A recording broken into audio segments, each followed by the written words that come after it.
Você sintoniza a Rádio 911, a rádio web da paróquia Santo Antônio.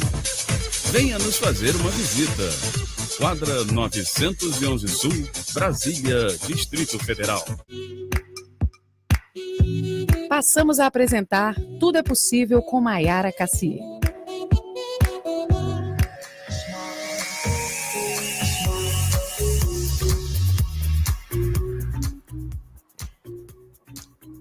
Bom dia, quarta-feira! Quem já estava com saudade, a minha voz está voltando depois de algumas semanas gripadinha. E antes de começar, de apresentar o meu convidado super especial, porque eu estou muito animada com a entrevista de hoje, eu gostaria de convidar vocês para baixar o nosso aplicativo, radio911psa.com. Você pode entrar no app e baixar Rádio PSA Web. E nós temos reprise do programa de hoje às 8h15, para quem perder, e sábado, 11h30. E hoje eu estou aqui com o doutor Ricardo Caiado. Eu vou deixar ele mesmo se apresentar, porque são muitas formações, muito estudo, muitos nomes, psicotera, não sei como se fala isso. E, doutor, muito bem-vindo, bom dia. De antemão, eu agradeço a oportunidade, o convite, e é um prazer estar aqui hoje para poder, enfim, passar o máximo de informações, conhecimentos, novidades, né, nessa área de pesquisa e os avanços que a tecnologia acabou tendo nos últimos anos e de que maneira isso nos auxilia, nos propicia, digamos assim, mais prevenção, mais precisão e melhores resultados. Eu faço pesquisa, a gente tem um ramo, digamos assim, uma visão, um método que a gente chama de psiconeuroimunoendocrinologia. O nome é grande, mas se a gente fosse resumir, é a maneira como as emoções influenciam no seu sistema imune e nos seus hormônios. Então, algumas dessas emoções, elas de fato prejudicam a resposta do sistema imune, do sistema imuninato e também acaba, digamos assim, mobilizando alguns grupos hormonais. O nome não é muito simples, né, de se pronunciar muitas vezes, mas em outras palavras é a relação mente-corpo. É a maneira como o ser humano, do ponto de vista das emoções, influencia na sua imunidade, no seu sistema de defesa e nessa orquestra que é o corpo humano, né, os órgãos. Nós temos ouvido muito, doutor, falar sobre saúde emocional e a gente vê hoje psicólogos, personal trainer, coach, muitas pessoas falando sobre isso, mas de uma forma superficial. A gente sabe que, né, a relação daquilo que você vive, ele influencia diretamente, né, no seu corpo, nas suas reações, mas como que isso acontece de uma forma mais aprofundada mesmo dentro do ser humano? Hoje a teoria mais aceita, né, quando a gente pensa em emoções, a gente tem uma teoria que a gente chama hoje em neurociência, que é a teoria triuno. A teoria triuno ela foi desenvolvida pelo Dr. Paul MacLean. Paul MacLean, na época, ele fez uma divisão onde todos nós, seres humanos, temos 3 cérebros. Existe um cérebro que ele é reptiliano, igual dos répteis mesmo. Esse cérebro reptiliano, quando ele é ativado, ele mobiliza instinto no nosso corpo. Então é quando a gente, por exemplo, está sobre uma ameaça. Vamos supor que o alarme de incêndio toque na sua casa. Esse cérebro reptiliano ele vai te mobilizar para que você consiga fugir ou para que você consiga lutar contra esse incêndio. Em outras palavras, ele não diferencia muito dos outros animais, ou seja, é o modo instinto. O que eu observo atualmente é que a maior parte das pessoas que eu acompanho ou que me procuram em consultório estão com esse cérebro reptiliano muito ativado. Ou seja, o cérebro reptiliano ele é instintivo. A gente vai usar uma terminologia chamada reagir. Nas pesquisas que envolvem o comportamento humano, a gente no máximo prevê comportamento mesmo. Só que é quase impossível a gente prever reação. Então, quando o indivíduo ativa o modo instinto, ele geralmente vai ter 3 respostas possíveis. A primeira, que é quando ele parte para cima, que a gente vai chamar de lutar. O lutar está relacionado a um pavio mais curto, uma irritabilidade muito alta, um mau humor constante e muitas vezes, digamos assim, é quando a pessoa age e depois pensa como agiu. Temos um outro comportamento que a gente vai chamar de esquiva ou efeito postergador, deixar as coisas mais para a última hora, para o último minuto, não querer lidar com essas coisas. Esse também é um comportamento instintivo e reptiliano. E há um terceiro padrão desse mesmo padrão, que é quando a ativação do modo instinto está tão forte que a pessoa fica sem repertório, ela fica congelada, vira um barco à deriva, fica apático, fica triste. Então, em outras palavras, a gente tem que ir pela origem. Existe uma frase que eu falo muito para cliente que é: jabuti não sobe em pau. Você já viu um jabuti subir em pau? O jabuti não sobe em pau. Ou é enchente, ou é mão de gente. Então ele vai aparecer em cima do pau se a enchente estiver grande ou se alguém colocar ele lá. Então nada é do nada. Então o modo instinto, ele é um modo onde a pessoa age e ela nem sempre tem consciência de como está agindo. Do mesmo jeito que os outros animais têm um modo instintivo. Então esse padrão, ele é muito importante. Por quê? Para a gente falar em emoções, a gente também vai ter que citar Darwin, não tem outra forma. O primeiro pesquisador, enfim, a primeira referência que a gente tem no planeta sobre emoções é darwiniano. O Darwin defendia que todo ser humano tem emoções primárias, ou seja, todos nós nascemos com um conjunto de emoções, independente de onde a gente vai nascer, independente do país que a gente está inserido. Na época, como o Darwin propôs a evolução das espécies, o que melhor se adapta é o que, digamos assim, tem uma resposta melhor, ele também propôs isso. Só que para a época a gente tinha menos tecnologia para poder ter esse nível de acerto. E nessa época ainda ele foi confrontado, ou seja, disseram que não, que as emoções são culturais, ou seja, cada cultura mobilizaria ou influenciaria a forma como a gente sente e se sente. Então, a parte instintiva é o que eu observo muito em consultório. Para a gente falar em emoções, a parte instintiva ela tem que estar desligada. Vamos imaginar um carro. Quando o carro começa a tocar o alarme, é muito pouco provável que você consiga sair com ele dirigindo. Os carros mais modernos, quando o alarme toca, ele vai cortar a ligação da gasolina, ou seja, ele vai cortar a gasolina para que o carro continue em movimento. A mesma coisa acontece com o ser humano. No modo instintivo, é muito improvável a gente acessar as emoções, ter uma região do cérebro que a gente chama de sistema límbico, que é onde essas emoções ficam, então a gente não acessa muito elas. Porém, quando o alarme do carro não está tocando, então vamos imaginar que o carro está tranquilo, está calmo, não existe ameaça. Aí sim ele pode acessar as chamadas emoções primárias. Quais são elas? Nós temos a alegria, ou felicidade, enfim. Então a alegria, que na animação, esse estudo, depois de alguns anos, ele foi replicado por outros pesquisadores, entre eles o Paul Ekman. O Paul Ekman fez um estudo em várias culturas que não têm acesso à tecnologia, inclusive tribos aborígenes e indígenas, onde nessas tribos ele identificou que qualquer ser humano tem essas emoções primárias. Foi tão interessante a pesquisa dele, que depois de um tempo ele prestou consultoria para uma série muito popular nos Estados Unidos chamado Lie to Me, que é, digamos assim, é um agente do FBI que consegue olhar as microexpressões do rosto e saber quando alguém não está dizendo a verdade. Daqui a pouco eu vou retomar esse raciocínio. Por quê? Mentir para o ser humano é altamente estressor. O organismo humano não foi feito para mentir. Quando ele mente, os hormônios adrenais, a taxa de cortisol, ou seja, a maquinaria humana, ela é altamente ativada quando existe uma mentira. Ele prestou a consultoria, logo depois de muito tempo, a Disney junto com a Pixar o procuraram para fazer um projeto chamado, no inglês, Inside Out. No português ele veio como Divertidamente. É uma animação, muita gente acha que é filme para criança, e não é.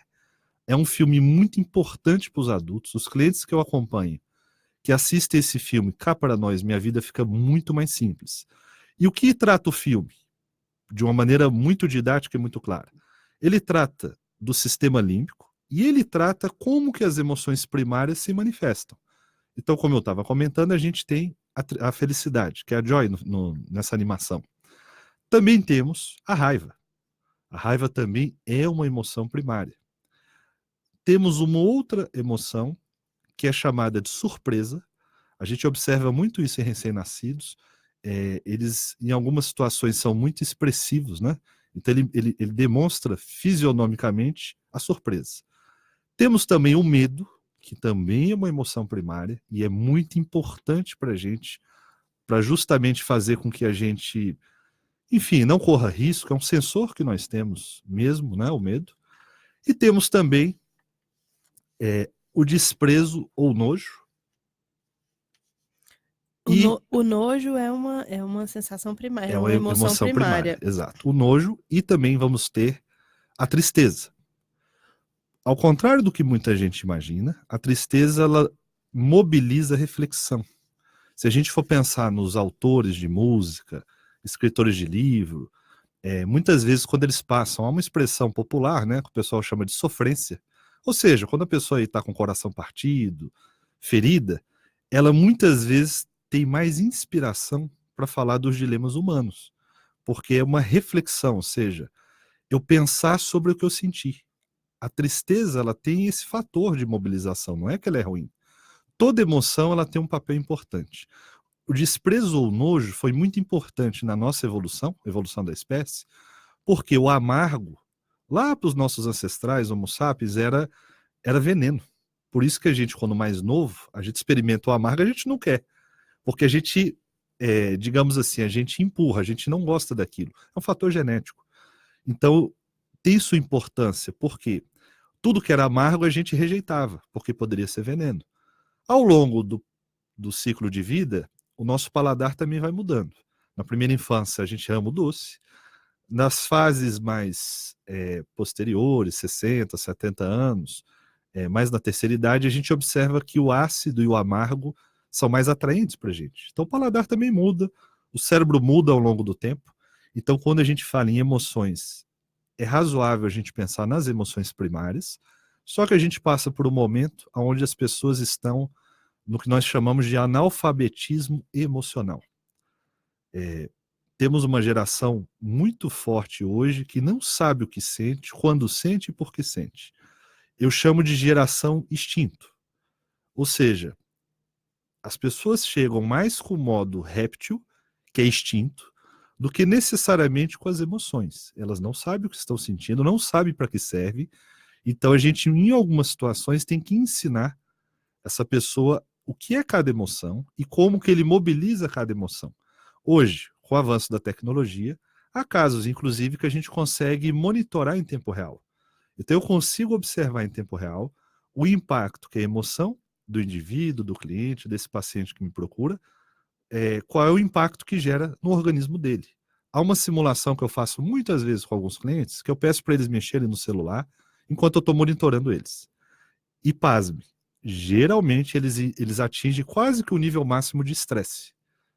E eles acreditam que aquilo está fazendo bem a eles, mas não é o que a gente observa. A gente observa que faz mais mal do que bem.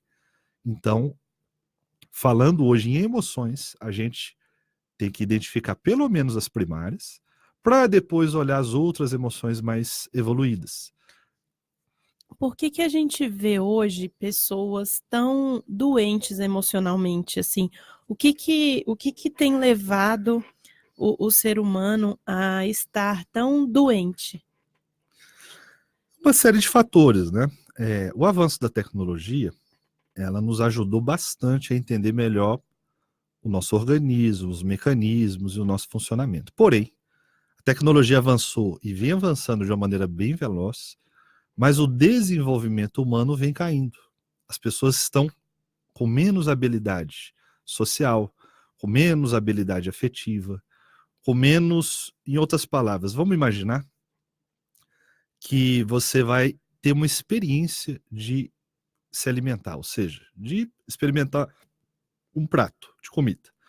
Se essa experiência for mais lenta, for mais saborosa, você apreciar melhor esse alimento em termos de degustação, você vai ter uma memória mais marcante desse dia, desse prato que você comeu especial, e aquilo talvez entre na sua memória afetiva. Como todos nós temos um alimento que remete à nossa infância, a gente também chama isso de memória afetiva.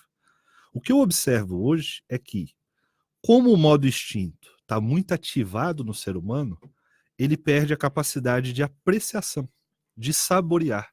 É como se ele comesse e você perguntasse: e o que você comeu? Ele não lembra o que ele comeu, ele não detecta o prazer daquele alimento, então ele para de refletir mesmo. É uma geração que não reflete, que não saboreia.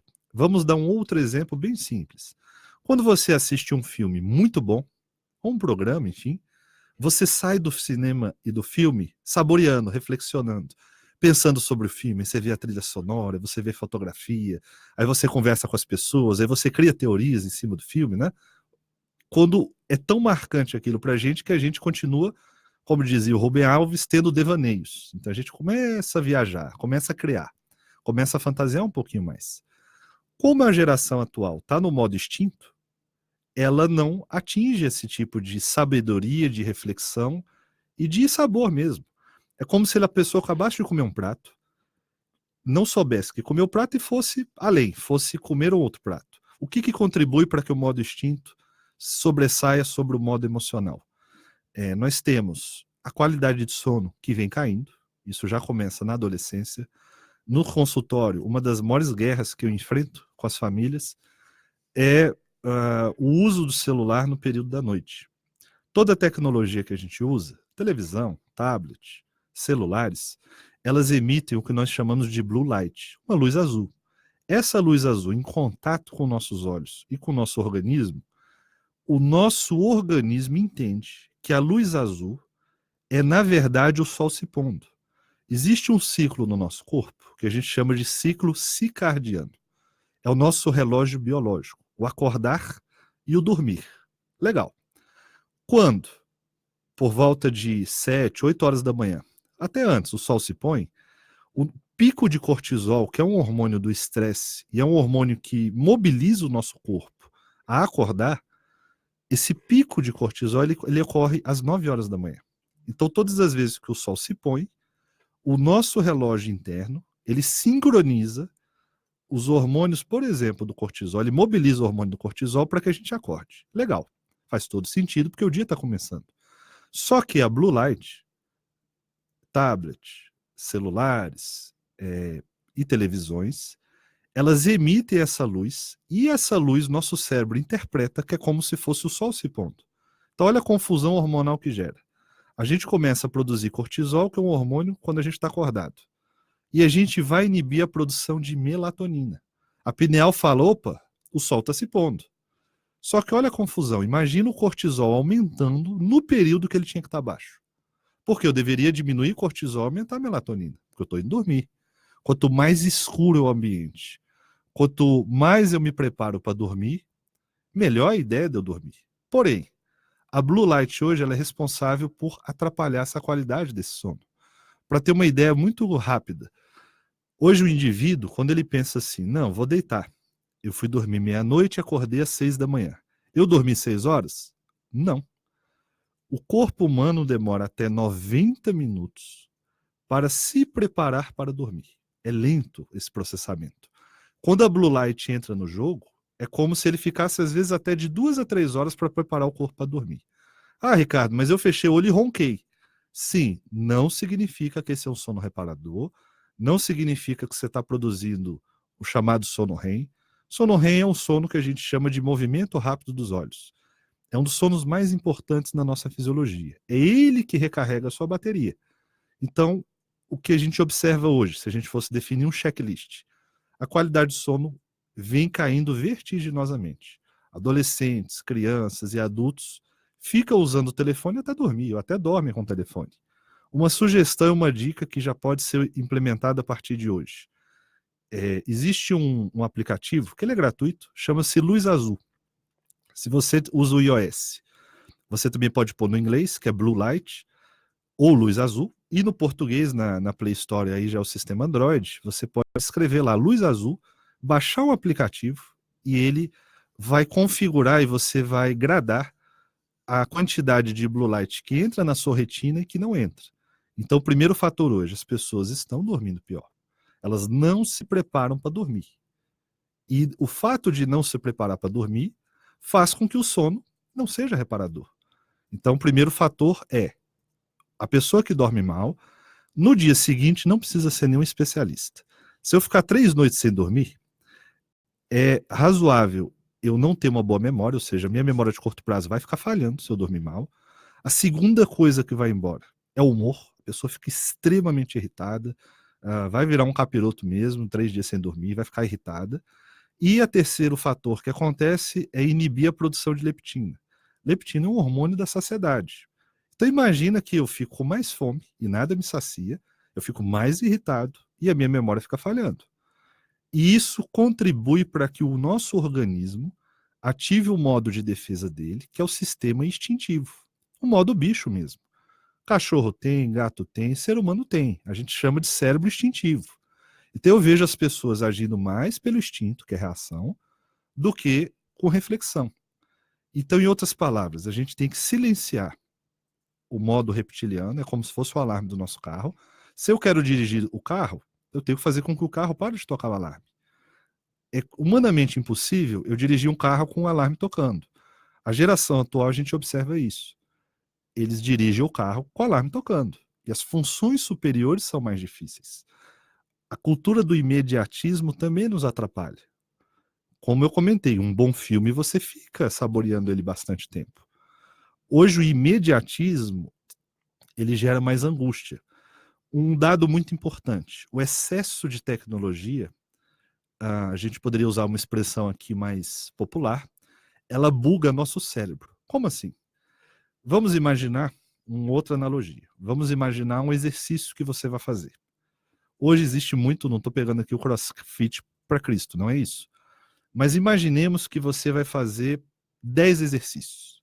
Na teoria, você deveria fazer do mais simples para o mais elaborado ao longo do processo. Ou seja, você faria o número 1 primeiro, 2 segundo, 3 em terceiro e assim sucessivamente. Ou seja, você faria cada exercício para depois terminar seu ciclo.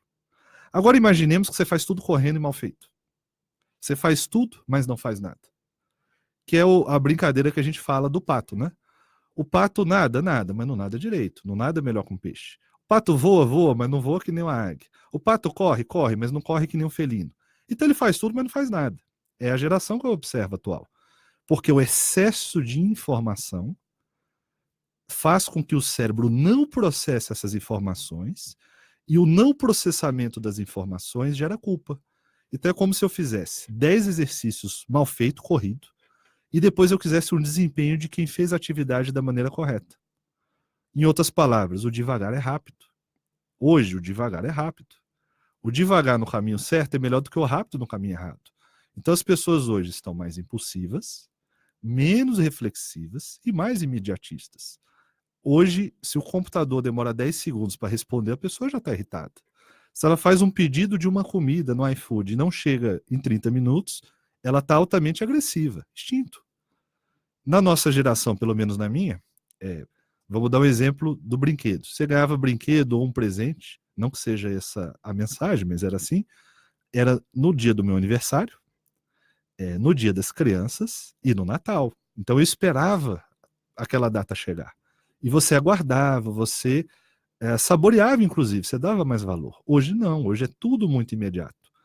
Muito imediato, muito complexo e muito veloz. Então é muita quantidade de informação e pouco processamento.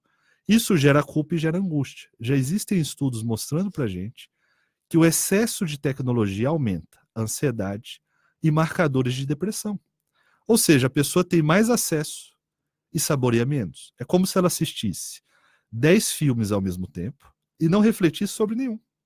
Ou acabasse de ir no self-service, comesse tudo, mas não saboreasse nada. Então, por isso que eu digo, devagar é rápido. Para que as funções superiores existam, a gente tem que ser inversamente proporcional. Ou seja, uma tarefa por vez, mais qualidade, menos quantidade e menos velocidade. Mas hoje o nosso mundo, excesso de informação, excesso de velocidade, tudo muito imediato, não acompanha. É como se a gente colocasse uma velocidade acima do que o nosso organismo dá conta. Então não dá tempo de processar as emoções. Essa é a verdade. E qual a sua sugestão para quem identificou todos esses sintomas, para quem vive nesse mundo corrido, que tem tido tudo muito rápido, mas porém não com qualidade, para tentar regredir, talvez seja essa a palavra, e buscar uma vida mais saborosa, mais saudável, mais feliz? Nós, do mesmo jeito que a gente hoje escova o dente diariamente, para não ter uma cárie, toma banho diariamente para manter a higiene. Em outras palavras, a gente chama de pequenas disciplinas diárias. As pequenas disciplinas diárias, elas são muito importantes, porque a vida também é acumulativa. Então, é melhor uma disciplina pequena, só que feita constantemente, do que nunca feita. Eu costumo dar um exemplo para pacientes que eu acompanho, que é muito simples. Eu falo assim, olha, eu tenho uma meta de leitura de 10 minutos por dia. A pessoa olha para minha cara, nossa, eu achei que você estudasse mais. Eu falo, não, eu tenho uma meta de 10 minutos por dia. Só que ao longo da semana, se você somar, dá 70 minutos. Ao longo do mês, 4 vezes 7, 28, dá 280 horas de estudo. Aí é bastante tempo. Ou seja, são pequenas disciplinas diárias. O que a gente sugere inicialmente é fazer o processo inverso, ou seja, em algum momento do seu dia, é muito importante você olhar para o nada mesmo, para a natureza. Olhar para o nada e tentar esvaziar a mente durante 10 minutos. Comece com 10, com 5.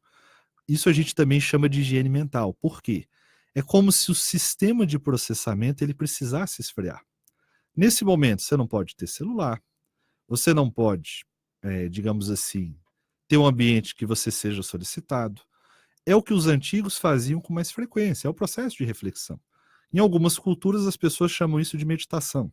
Mas, em outras palavras, é uma atenção plena. É o momento que você fala, ótimo, do mesmo jeito que eu lavo o corpo, eu vou lavar minha mente. Ou seja, eu tenho que ter um momento de higiene mental. E como que é esse momento de higiene mental? Olhar pela janela e ficar 10 minutos olhando pela janela, mesmo que pareça um exercício de... uma vez uma cliente falou assim para mim, nossa, você quer que eu fique olhando 10 minutos pela janela? Isso é um exercício de retardado. Eu falei, justamente o contrário, para você não ficar retardado. Você não escova o dente? Você não toma banho? Por que você não pode fazer uma higiene mental que seja de 10 minutos? Ou refletir sobre o que você viveu. Os antigos tinham muito diários, ou seja, eles registravam os acontecimentos que eles viviam. Então, uma sugestão que já ajuda é você refletir sobre o seu dia. Coisas que você se sentiu bem e coisas muitas vezes que você não se sentiu bem. Por quê? Ah, Ricardo, isso é bobagem. Não, não é. Quando você olha o seu diário de um ano atrás, de uma semana atrás, você fala, olha como é que eu estava pensando, olha como é que eu já mudei. Ou seja, a capacidade de se auto-observar. A gente chama isso hoje, também na área de pesquisa, de propiocepção. A capacidade de se auto-perceber. Isso vem caindo com o tempo. As pessoas não percebem. Muitos clientes que eu falo, mas o que você sentiu? Ela fala, não sei. Sentiu alegria, tristeza, raiva? Não sei. Ou seja, os marcadores primários estão lá, estão ativados e a pessoa não sabe. Às vezes a tecnologia me mostra, eu falo, opa, ele está estressado, opa, ele está acessando raiva, só que ele não sabe. A gente tem um software que a gente desenvolveu, uma forma, a gente começou isso com pesquisa, depois a gente desenvolveu para clientes, onde eles ficam monitorando e registrando, pelo menos em cada período, manhã, tarde e noite, como eles se sentem. Qual foi a emoção predominante na primeira parte do dia, que é amanhã? Qual foi a emoção predominante na parte da tarde? Qual foi a emoção predominante na parte da noite? Pode até ser que não seja boa, mas pelo menos você está tendo consciência daquilo que você está sentindo. O mais grave é quando você está sentindo e não tem consciência do que está sentindo. Isso geralmente é um pouco pior do que os outros casos. Então, em outras palavras, essa higiene mental que seja de 10 minutos por dia, ou que seja, às vezes, através de um diário, já auxilia um pouquinho esse movimento de reflexão, de processamento das emoções, coisa que hoje não é enaltecido. As pessoas olham várias páginas, vários grupos, vários WhatsApps, mas não processam a maneira como se sentem em relação a isso. Então, é uma dica mesmo. Lógico que quando a gente trabalha consultório, a gente consegue mapear isso com mais detalhes, com mais tecnologia e também com mais precisão, para a pessoa ver o que ela pensa ou sente e qual é o efeito que isso gera no organismo dela. Porém, para quem muitas vezes ou não tem acesso ou não pode ainda fazer um tipo de análise como essa, sim, a higiene mental já é uma coisa que ajuda. Uma caminhada, não precisa ser corrida, uma caminhada de 10 minutos em contato com a natureza, um parque, para a higiene mental é muito importante. Ah, mas eu estou fazendo atividade física, eu não estou nem entrando nesse aspecto. Há casos que a higiene mental, quando feita com frequência, o cérebro fica mais criativo, ele fica mais forte, digamos assim. Quando a gente pensa hoje em conceitos de produtividade, se a gente pensar assim, o ranking das pessoas mais produtivas, todas elas têm uma coisa muito interessante como hábito de vida. De Abílio Diniz, Roberto Justo, qualquer um deles, ou os estrangeiros, Jack Welch, enfim, qualquer grande nome da parte de produtividade e gestão, eles tiram a primeira hora do dia para eles. Eles acordam, alguns vão, de fato, fazer uma atividade física, outros vão fazer uma atividade física, ou uma meditação, ou uma reflexão, ou fazer uma leitura, ou seja, a primeira hora do dia é delas. Ela se coloca em primeiro lugar, ou seja, ela se respeita, ela coloca a primeira hora do dia para ela. Depois, ela entra nas atividades laborais, de trabalho, de atividades, de compromissos.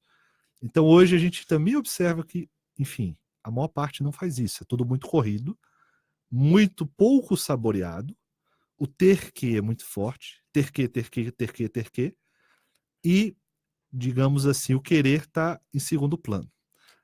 E por que as pessoas andam querendo tanto? O senhor comentou comigo recentemente que antes a gente precisava ser para ter.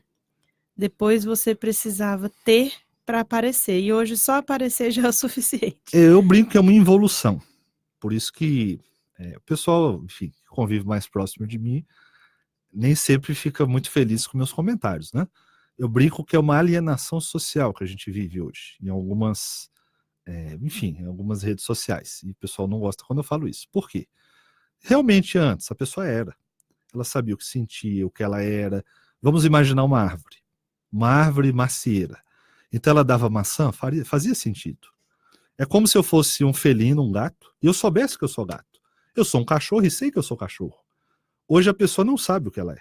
Ela não sabe as origens, não sabe as raízes, não sabe quem foram os avós, os pais, que habilidades tinham.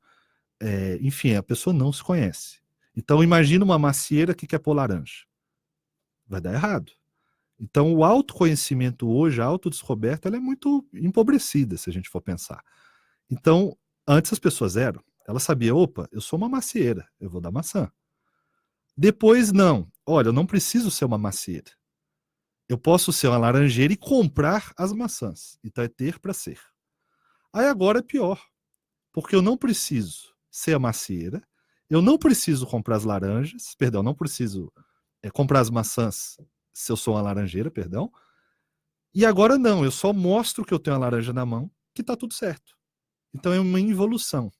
Hoje, parecer feliz já serve, parecer próspero já serve, e há uma ostentação do materialismo, que para mim é um absurdo, é de um vazio absurdo. Não obstante, não surpreso, a gente vê pessoas extremamente bem-sucedidas e extremamente tristes. A gente está numa onda hoje, aí uma das poucas partes boas da alienação social das redes sociais é que as pessoas têm mais acesso umas às outras. E a gente observa artistas, pessoas do ponto de vista material muito inundadas com o que tem, mas com poucas metas de vida, com pouco... É como se falasse assim, qual o sentido da vida? Está se perdendo. Então está um vazio, excesso de coisas e deficiência de processamento. Ou seja, a pessoa não sabe nem o que ela gosta. Há casos de clientes que eu solicito, olha, deixa eu ver o que você gosta, deixa eu ver seus lazeres, seus prazeres. E há muitos que eles falam para mim, Ricardo, eu não sei o que eu gosto, mas nem experimenta. Aí eu tenho que fazer como se fosse um cardápio. Falei, experimente atividades para você resgatar o que você gosta. E quando a gente não sabe o que a gente gosta, qual é o primeiro passo assim a ser dado nessa descoberta? Experimentar, como se fosse um test drive. Se propor e se permitir experimentar. Tem uma coisa que eu observo bastante, que é por isso que eu perguntei desse ter, né, as obrigações. As obrigações, o excesso delas, obviamente, deixa a pessoa muito rígida, muito pouco criativa, com pouco desenvolvimento mesmo. Então, ela acumula obrigações, mas tem dificuldade de acumular prazeres. Até quando você conheceu lá o meu consultório, você viu que o meu consultório ele é diferente do que as pessoas estão acostumadas. Ele é muito lúdico e alguns clientes, enfim, você viu lá como é que é a minha sala, né? Que a gente brinca que é o Conselho Jedi. Mas sim, tem o Mestre Yoda, tem heróis lá, etc. Tem muita coisa lúdica no nosso espaço. Por quê? Porque a gente chama de brecha entre fantasia e realidade. A realidade em excesso, ela adoece. A fantasia em excesso também é ruim. Eu preciso de um equilíbrio. Mas a gente observa que os adultos hoje, a geração atual, desaprendeu a se divertir. Não se diverte. Não gosta das coisas. É muito ter que e pouco querer. Pouco prazer, pouco lazer. Ou seja, não sabe se divertir mais. Eu brinco com os meus clientes que eu falo, olha, meu consultório me diverte. Todo dia eu chego ali, eu olho o Yoda, dou uma risada, eu olho esses elementos mais lúdicos, eles me aliviam a atenção. E para os clientes também. Muita gente fala, você deve atender muita criança, né? Eu falo, não, isso aqui é para o adulto, porque a criança já sabe brincar. A criança já tem um lúdico muito forte. O adulto que, sem querer querendo, ele abandona. Ele abandona o que ele gostava de fazer.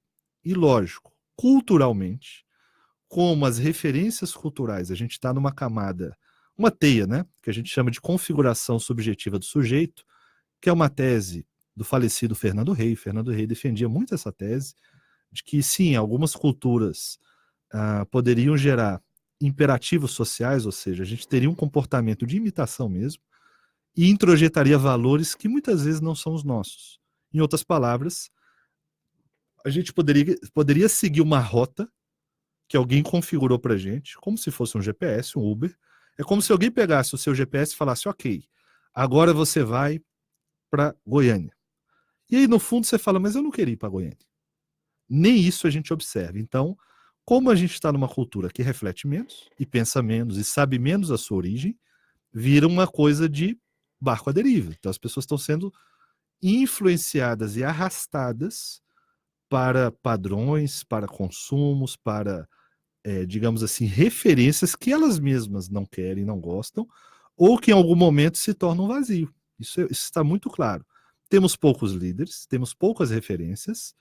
Era muito comum antes no esporte você ter o atleta que era bom atleta dentro e fora de campo.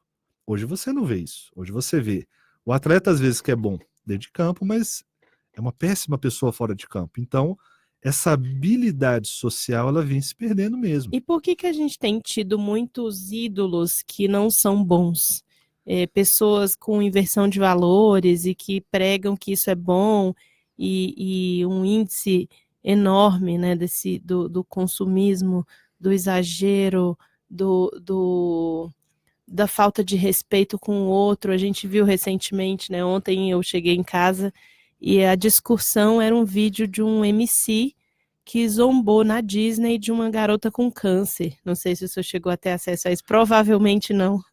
Um cliente me disse, parte boa, tudo deste mundo meus clientes me atualizam. Eu mesmo não uso muita rede social, uso muito pouco, o mínimo possível. Eu gosto de conteúdo, eu gosto de ler coisas. Não tenho muito interesse em saber o que o cara comeu, se ele tá malhando. Enfim, isso de fato não me apetece, não me preenche. Enfim, tem coisas que são boas, eu respeito, são lazeres, mas muita imagem, pouco processamento, não dá muito certo. Nesse caso, enfim, essa referência aí, as pessoas estão agindo e depois pensando. E isso é grave, se a gente for pensar. Ou seja, eles agem ao invés de pensar. Vamos dar um exemplo muito interessante. Há um tempo atrás, muito tempo atrás, os comerciais de brinquedo na nossa televisão era permitido. Até que depois de um tempo o CAD proibiu, porque gerava uma situação muito constrangedora para os pais. Existia uma máxima chamada: não esqueça minha Caloi. Então o pai se sentia obrigado a comprar uma Caloi. Mas uma Caloi, ou seja, uma bicicleta antes, era muito caro. E os pais que não tinham condição? Ou seja, depois de muito tempo, o CAD fez uma reunião, ouviu pais, ouviu mestres e observou que isso era ruim. Era o que a gente chama... O Émile Durkheim, que é um sociólogo francês, ele dizia que o social vem antes do indivíduo. Essa frase é dele.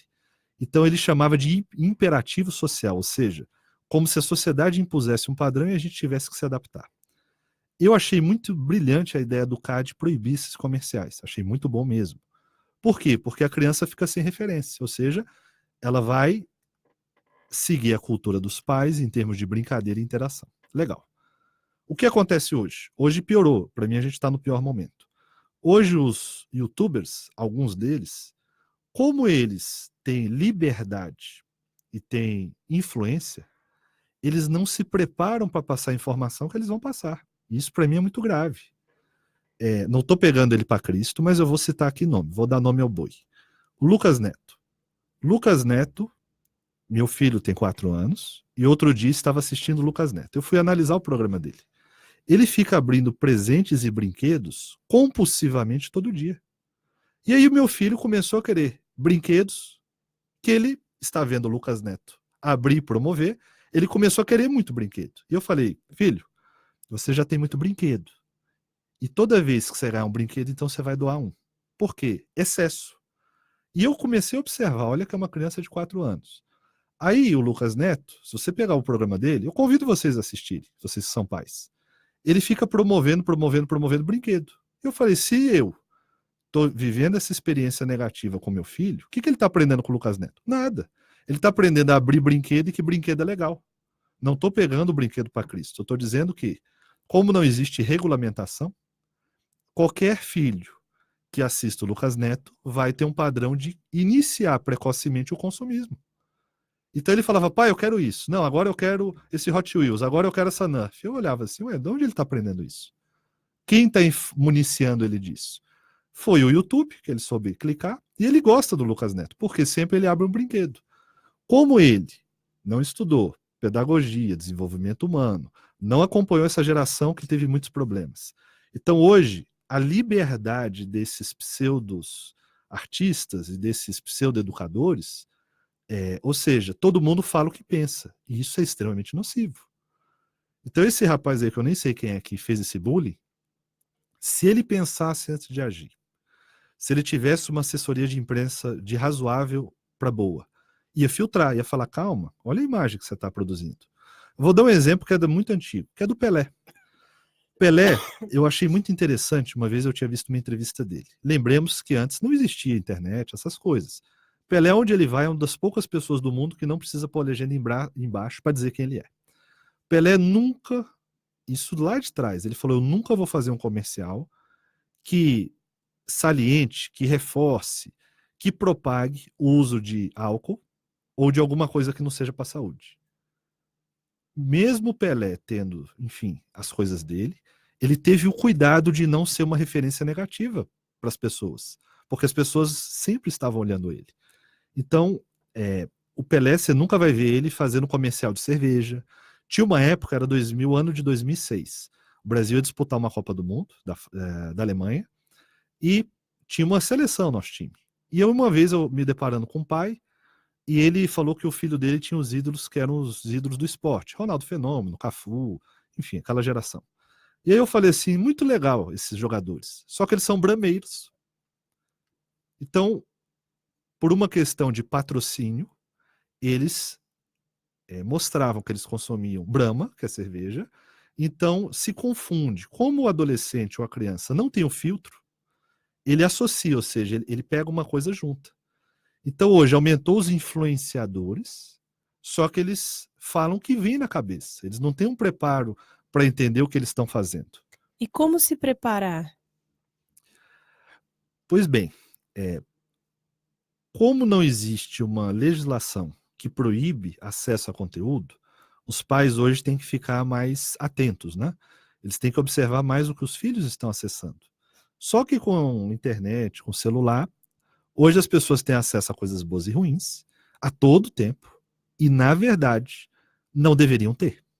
Então, sim, o adolescente deveria ter um controle dos pais. Os pais poderiam estar um pouco mais próximos para acessar melhor o que chega a esses filhos.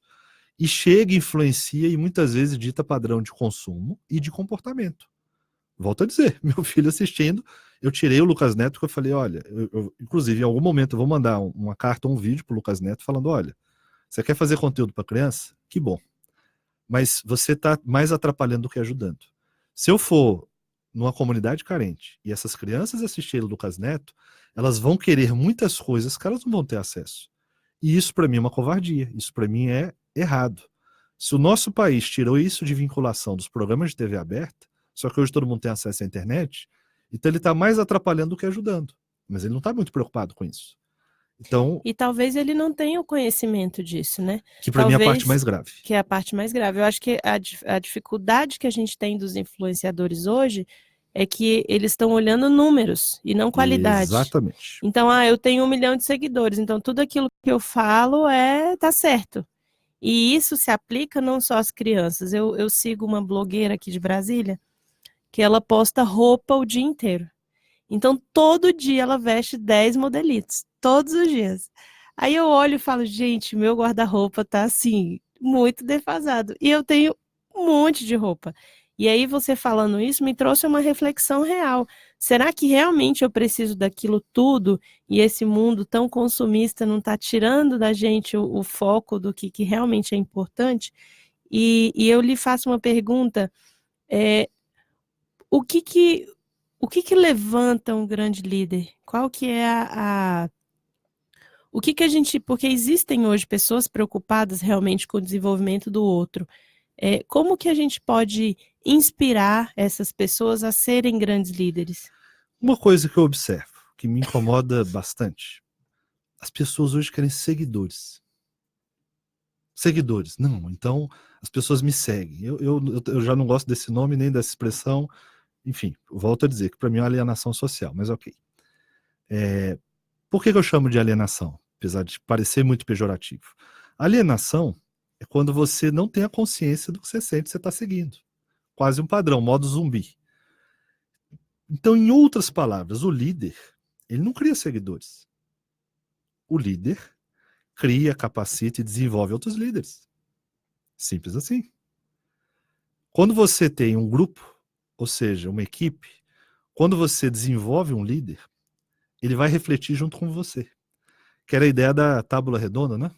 Não era quadrado, não era hierarquia, era redonda, ou seja, todo mundo tinha o mesmo peso. Então, o líder, ele aprende com outro líder, ele compartilha, ele cria vínculo. Nós temos um modelo de educação muito baseado em conteúdo, hierarquia. Eu falo, a pessoa obedece, eu falo, ela obedece, é um sistema passivo. E se eu tiver um sistema que não é passivo? Um sistema de troca, um sistema de vínculo. E, vou dar meu exemplo em particular, eu atendo clientes em consultório. Mas cá para nós, eu aprendo demais com eles, tem troca. Então, algumas dessas coisas que você me perguntou hoje, eu aprendi com o cliente, que eles me atualizam. Porque tem troca, então é bom para mim, é bom para eles. Quando o professor só ensina e não recebe nada, ele desanima, ele fica triste, perde o sentido de dar aula. Então, troca é muito importante. Porque o líder não cria seguidores. O líder cria outros líderes. Se a gente pegar a história da humanidade, a gente vai observar isso. Tem troca, ou seja, ele fala A, eu falo B, eu tenho troca, eu aprendo. Toda semana eu faço uma supervisão com minha equipe. Eu aprendo demais com eles. Porque eu falo, gente, eu estou com esse caminho, com esse caso. Eu pensei A, o que vocês pensam? Ah, Ricardo, eu pensei C. Ou não, se você fizesse dessa forma, daria mais certo. Ou seja, troca. É trabalho coletivo, é colaborativo. E a gente está observando essa falta de colaboração. Os youtubers, não estou pegando eles para Cristo, mas é como se assim, é muito poder na mão de uma pessoa só. E muito poder numa pessoa só, ela vai ficar presa ao papel. E se ela fica presa ao papel, ela fica responsável pelo papel. Ou seja, ela tem que ser a referência, ela tem que ser exemplo. Não, ninguém precisa ser exemplo. Você precisa compartilhar, trocar a experiência. Sozinho, a pessoa pode chegar bastante longe, mas em grupo ela chega mais rápido, tem troca, tem prazer, é o que a gente chama de coesão. Então, eu vejo muito pouca troca nesses grupos. Se o professor, o colaborador, o gestor, digamos assim, as pessoas que exercem cargo hierárquico maior, se eles ouvissem mais e compartilhassem mais a decisão, melhoraria. Há uma estatística hoje na parte de gestão de pessoas que, para muitos funcionários, principalmente os grandes executivos, perguntam assim: o que você quer? Você quer salário aumentado? Você quer uma cadeira mais confortável? Geralmente, nos questionários de empresa, eles pedem só uma coisa: eles querem autonomia, liberdade para poder se expressar, para poder opinar, para poder construir junto. Então, a gente chama de autonomia, ou no inglês, o pessoal, na tradução, a gente chama de empoderamento, ou seja, autonomia. Então, quando o seguidor, uma referência, apenas é referência, ela está presa naquele papel. Ela não está construindo nada. Ela não está desenvolvendo outro líder. Que é o que eu sinto falta das lideranças atuais, ou elas mesmas entram em crise. Elas mesmas, em algum momento, não sabem qual é o papel delas. Por quê? Se fosse só na parte ou artística, ou do trabalho, ou do papel que ele representa, ok. Mas não é isso que a gente observa. A gente observa essa escassez nos outros papéis. Muito interessante. E aí a gente conversou também, antes de entrar no ar, em outro momento, citou o consultório. Eu tive a oportunidade de conhecer o escritório do Dr. Ricardo, e é um escritório muito incrível. Eu confesso que de vários lugares que eu já entrei, foi um lugar que me surpreendeu bastante. E essa sensação de surpresa, ela veio muito das características mesmo, assim, que são suas, as características do lúdico, essa coisa assim de se conectar, talvez, à criança do adulto, né? E trazer o adulto para trabalhar as coisas que na criança não foram trabalhadas. E aí a gente vê alguns tipos de terapia, como constelações, como várias coisas que vêm abordando essa criança que ainda está presa no adulto. E aí eu me pergunto, né? Qual que é a dificuldade que as pessoas têm de se confrontar? Por que a gente não gosta de ser confrontado, não gosta de ter uma opinião diversa da sua e você logo se irrita e já não quer mais assunto? Vamos pensar assim. Uma opinião diferente da minha, ou um confronto, existe vou fazer aqui uma situação importante. Não é questão política, mas enfim, eu tenho que dar nome ao boi, porque é referência. Uma vez, há muito tempo atrás, acho que é 2006, eu estava lendo um livro, que era um livro, uma biografia, uma autobiografia, na verdade, do FHC, do Fernando Henrique Cardoso. E independente de divisão política, a gente não tem os outros presidentes que escreveram, nenhum presidente da República escreveu. O único que escreveu foi o FHC. Então eu fui ler, falei, como é que deve ser presidente? Eu tinha muita curiosidade para saber o dia a dia. E ele gravou, né? Ele foi gravando áudios de como era o dia dele. Uma parte desse trecho, que eu tinha muita curiosidade, ele escreve assim. Ele estava implementando a avaliação de desempenho no serviço público. E ele diz assim: engraçado, eu tinha muito assessor, muitas pessoas próximas, e eu fui implementar a avaliação de desempenho. Todo mundo que era muito bom no que fazia, achava bom ser avaliado e confrontado. Então o cara que estava ali, que a gente não dava nada, que era um cara que entregava nota 9, um trabalho de 10, ele achava bom ser avaliado, porque ele confiava no taco dele. Agora, para surpresa dele, os assessores dele, que puxavam saco, que estavam ali, que ele dizia que pareciam muito bons, quando ele foi avaliar, eles fugiam da avaliação. Eles não gostavam de ser avaliados. Então eles tinham um índice, um score de 0 a 10, 3. E eu nunca esqueci disso do FHC. Ele falou, questione, ou se pergunte daquele profissional que não gosta de ser avaliado. Porque o bom, ele quer ser confrontado. O confronto, por pior que seja, ele gera aprendizagem, ele gera crescimento. Dificilmente a gente cresce sem confronto. Para eu enxergar o C ou o D, eu preciso abrir mão muitas vezes do A e do B. Só que como estamos numa realidade onde a opinião pesa mais do que o fato, isso não é novo. Eu vou falar aqui um termo da Grécia Antiga, 635 a.C., que é Platão. Existia uma discussão que era doxa versus episteme. Não é novo isso. Isso que me surpreende às vezes. Doxa é o quê? Opinião. Episteme, investigação racional. Olha que beleza. A maior parte das pessoas dá uma opinião sem investigar. É como se eu falasse assim hoje. Hoje vai ter um jogo muito bom, inclusive. É como se eu fosse gremista, eu não sou. Mas suponhamos que eu esteja no Rio Grande do Sul e seja gremista. Aí eu digo, o Grêmio é o melhor jogo, o melhor time que existe no Brasil. É minha opinião, porque eu sou gremista. Mas se eu for investigar racionalmente, observar os números, hoje o líder do Campeonato Brasileiro é o Flamengo. Então, o fato, enfim, não é porque eu sou flamenguista, mas o fato é, como ele está em primeiro, a gente atribui que ele é o melhor. São números. Então, o certo seria a gente primeiro investigar, para depois dar opinião. Só que a inundação de opinião e de achismo está tão forte que hoje a opinião está vindo mascarada como dado científico. E isso está virando um absurdo. O jornalista está passando fake news para frente. Então, primeiro ele deveria investigar. Investigou? Tem certeza? Tem. Depois eu dou minha opinião. Na vida deveria ser assim. Então, vamos dar um exemplo de uma fofoca. Vamos supor que alguém chegue e fale para mim, Ricardo, ir lá nessa rádio é ruim, cuidado. Aí vamos imaginar que eu acredite. Não, aquela rádio é ruim, eu não vou lá, não. Não. Eu falei, até eu formar minha opinião, eu vou lá. Eu vou investigar racionalmente, eu vou ter essa experiência, essa vivência, para depois eu formar minha opinião. Em outras palavras, eu primeiro experimento. Primeiro eu vou colocar o sapato do outro, no bom sentido, para eu poder formar minha opinião. É que nem filme. O pessoal faz polêmica, eu falo, calma. Eu gosto de formar minha opinião. Depois a gente discute junto. Não me dê spoiler, deixa eu falar minha opinião. Aí a gente compartilha. Então hoje eu vejo as pessoas dando muitas opiniões, com muita dificuldade de fazer investigação racional, porque aí são fatos mesmo, são acontecimentos, e perdeu-se a capacidade da pergunta, da retórica. A gente usa um método que a gente brinca, né, que é o método aristotélico, que é perguntar por quê. Que nem meu filho de 4 anos faz, tudo ele pergunta por quê. Por que disso? Por que daquilo? Mas por quê? Mas por quê? De tanto ele fazer a pergunta dos porquês, ele chega a respostas menos superficiais, digamos assim. Então, por mais incrível que pareça, as pessoas estão perdendo a capacidade de fazer perguntas ou de olhar o outro ponto de vista. Elas se prendem ao delas, que a gente vai chamar isso de sistema de crença, não é pejorativo. Todas as vezes que você pensa e sente, é uma percepção que é criada no seu ângulo de visão, como se fosse um óculos. Se eu colocar um óculos escuro, e vamos supor que o meu óculos aqui que está comigo tivesse a lente vermelha, eu vou enxergar vermelho.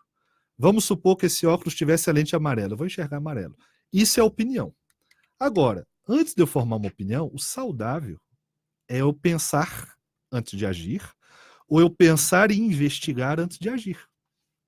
É isso que o Platão propunha lá atrás, que é doxa versus episteme. Primeiro eu vou ter investigação racional, e depois eu vou falar o que eu acho. Hoje não acontece isso. As pessoas dão opinião de tudo, sem que elas se preparem para dar opinião, que essa é a minha crítica às algumas redes sociais. Eu vejo muita coisa postada de forma irresponsável, errada, e é como se todo mundo agora virasse referência, sem ter o preparo. Eu não sou contra nada na vida cá para nós, eu sou contra não se preparar para aquela função. Você quer ser goleiro? Você se prepare e vai ser goleiro.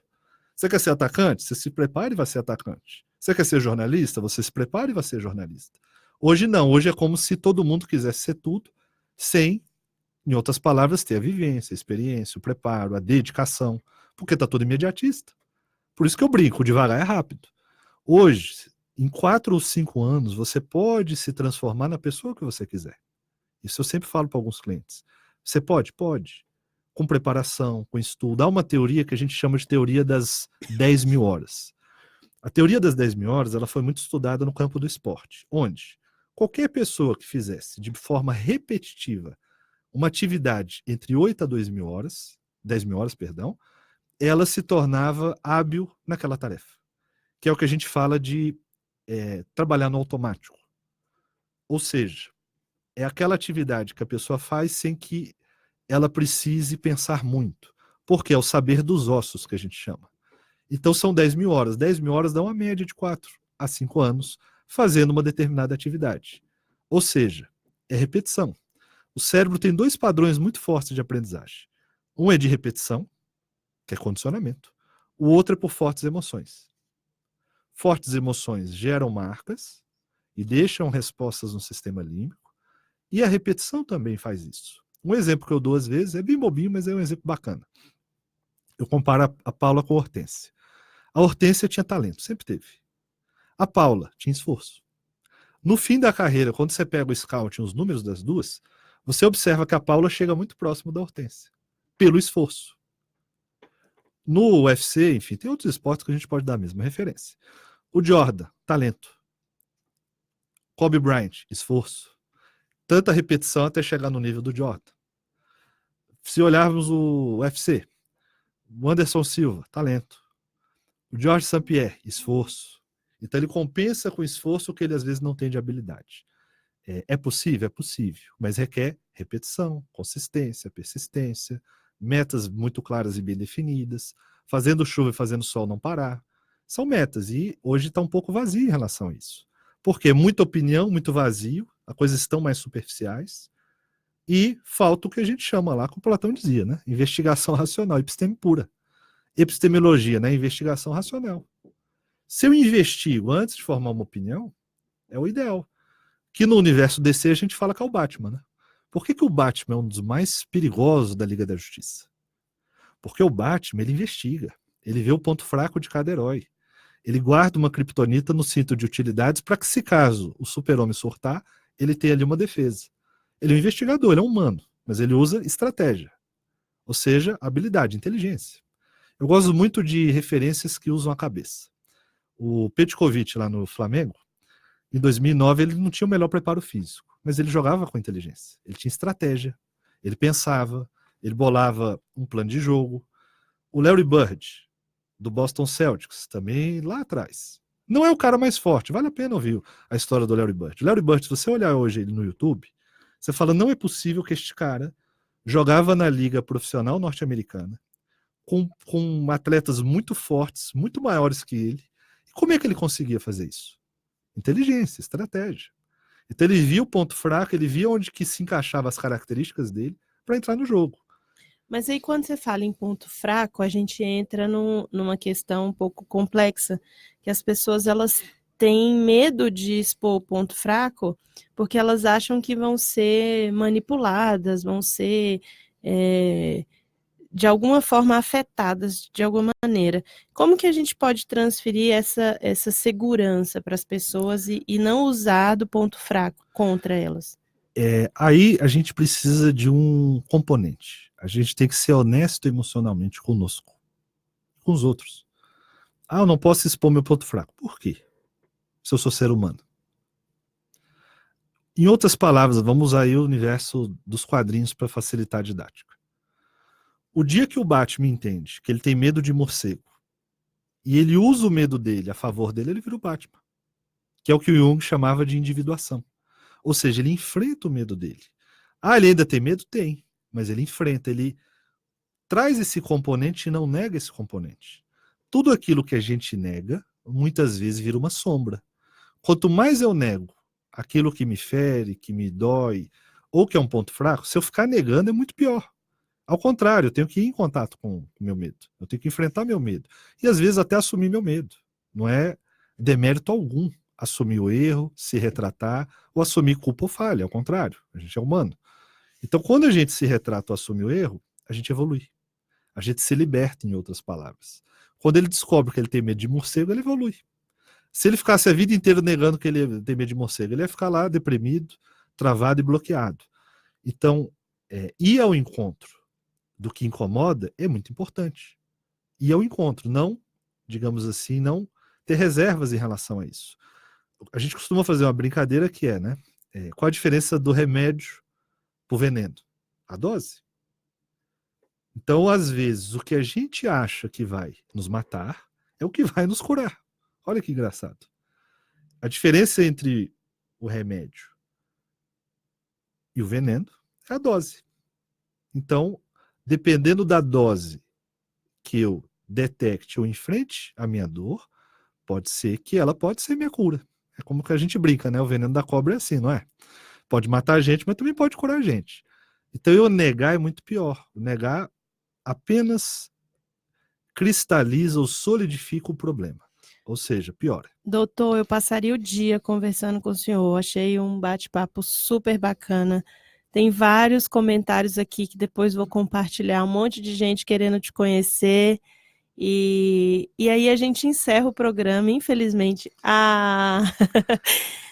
Deixa o convite para o senhor voltar quantas vezes quiser, a casa é sua. Muito obrigada mesmo pela sua participação. E a gente sempre encerra o programa com uma pergunta. E eu não deixaria de fazê-la ao senhor de nenhuma maneira. O que é possível para Ricardo Caiado? Olha, eu tenho uma máxima que ela me acompanha. São duas máximas que me acompanham há bastante tempo. Na verdade, são três. Ok. Quanto mais eu penso, mais máximas aparecem. Quando a gente pergunta para uma criança o que ela quer, eu falo, criança, o que você quer? Qualquer criança que eu abordo, eu pergunto, o que você quer? Ela fala assim, quando eu crescer eu vou ser isso, quando eu crescer eu vou ser aquilo, quando eu crescer eu quero tal coisa. A principal diferença que eu percebo hoje do adulto para a criança é a vontade de crescer. Qualquer criança que você pergunte, meu filho fala, quando eu for grande eu vou poder então dirigir seu carro. Tá bom. Eu vou poder fazer churrasco. Ok. Então eu vejo assim, a vontade de crescer. Isso é uma máxima que me acompanha bastante. E eu lembro que uma vez eu estava num treinamento, seminário, faz muito tempo isso, eu era adolescente. E eu vi um senhor dizendo assim, eu esqueci o nome dele agora, mas daqui a pouco eu lembro. E ele dizia assim, que pessoa eu preciso me tornar para realizar tudo aquilo que quero? Que pessoa eu preciso me tornar para realizar tudo aquilo que quero? E aquilo ficou muito forte dentro da minha cabeça em relação a, nossa, o que eu preciso me tornar para realizar o que eu quero? Então é tornar-se. É um atributo muito forte do Carl Rogers, vamos dar aqui a referência. Então, que pessoa eu preciso me tornar para realizar tudo aquilo que quero? Isso é uma coisa que frequentemente é uma frase que vem muito forte para mim. E uma outra, também, para finalizar aqui a terceira, que era desse mesmo seminário. Eu lembro que eu estava observando um palestrante, em algum momento, a gente não abordou esse tema, mas em algum momento as pessoas às vezes falam de espiritualidade, religião, coisas assim. E aí ele falava assim, não, na verdade, Deus se manifesta no esforço. E aquilo também me chamou muita atenção. Então eu falei, peraí, se é uma manifestação no esforço, então esforço vai ter. É uma coisa que, digamos assim, me acompanha de uma maneira muito positiva. Transformar a ansiedade em vontade, vontade em convicção e convicção em realização. São questões que me acompanham. Então, aonde chegarei? Não faço a mínima ideia, mas navegar é preciso, né? É verdade. Gente, até semana que vem. Muito obrigada a todos os nossos ouvintes. E semana que vem tem mais.